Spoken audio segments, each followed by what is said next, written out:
ఆచి chicken masala physics వాళ్ళ పేరుతో కన్సల్టెన్సీ నడుపుతూ ప్రొద్దుటూరులో భారీ మోసం బయటపడింది.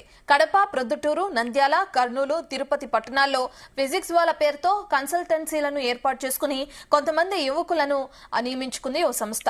వారితో పని చేయించుకుని జీతాలు ఇవ్వకుండా సంస్థ బోర్డు తిప్పేసిందని బాధితులు ఆరోపిస్తున్నారు. తమ సంస్థ పేరుతో ఏర్పాటు చేసిన ఆఫీసులతో తమకు సంబంధం లేదని ఫిజిక్స్ వాళ్ళ యాజమాన్యం స్పష్టం చేసింది.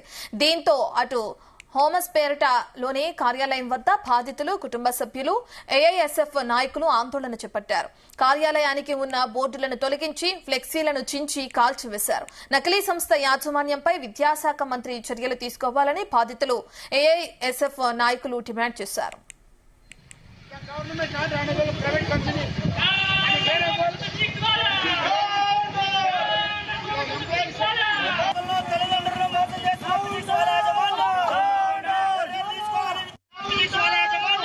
ఈరోజు రాష్ట్రంలో ఇంటర్మీడియట్ విద్యకు సంబంధించి ఒక ప్రత్యేకమైన వైఖరి నడుస్తా ఉంది.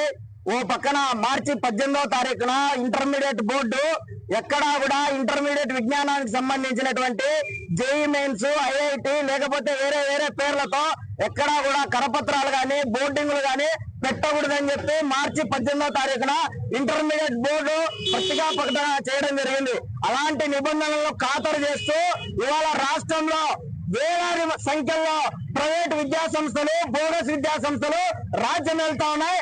అందులో ఒకటి ఇవాళ ఫిజిక్స్ వాళ్ళ అనేటువంటి విద్యా సంస్థ అక్కడ విజయవాడ కేంద్రంగా పోరంకిలో ఉన్నటువంటి ఈ ఫిజిక్స్ వాళ్ళ సెంటర్ రాయలసీమ వ్యాప్తంగా ఉన్నటువంటి అన్ని జిల్లాల్లోన ఇవాళ నిరుద్యోగం ఎక్కువ ఉంది కాబట్టి ఇక్కడ ఉన్నటువంటి నిరుద్యోగులను, విద్యార్థులు, యువజనులు వలగా వేసుకొని ఈ ప్రాంతంలో ఉన్నటువంటి తల్లిదండ్రులు, విద్యార్థులకు ఆశ చూపించి మీ విద్యార్థులకు మంచి విజ్ఞానం అందిస్తాం, తక్కువ డబ్బుతోనే మంచి విజ్ఞానం అందిస్తామని చెప్పి మోసం చేస్తూ 10వ తరగతిలో ఉండగానే ఇక్కడ ఉన్నటువంటి ఎంప్లాయీస్ అందరినీ ఫిజిక్స్ వాళ్ళలో జాయిన్ చేయించుకొని ఇదే పొద్దుటూరు నగరంలో జనవరి మొదటి నెలలో మొదటి వారంలో ఇక్కడ పొద్దుటూరు నగరంలో ఆఫీస్ ఓపెన్ చేసి 15 మందిని రిక్రూట్మెంట్ చేసుకొని నంద్యాల, తిరుపతి, కర్నూలు, పులివెందుల ఎక్కడైతే అర్బన్ ప్రాంతాల్లో విద్యార్థులు ఎక్కువ శాతం వచ్చేటువంటి విద్యార్థులు ఉన్నారో అలాంటి విద్యార్థులందరినీ వాళ్ళు ఎర్రగా వేసుకొని వ్యాపారం చేస్తా ఉన్నారు. ఈరోజు రాష్ట్రంలో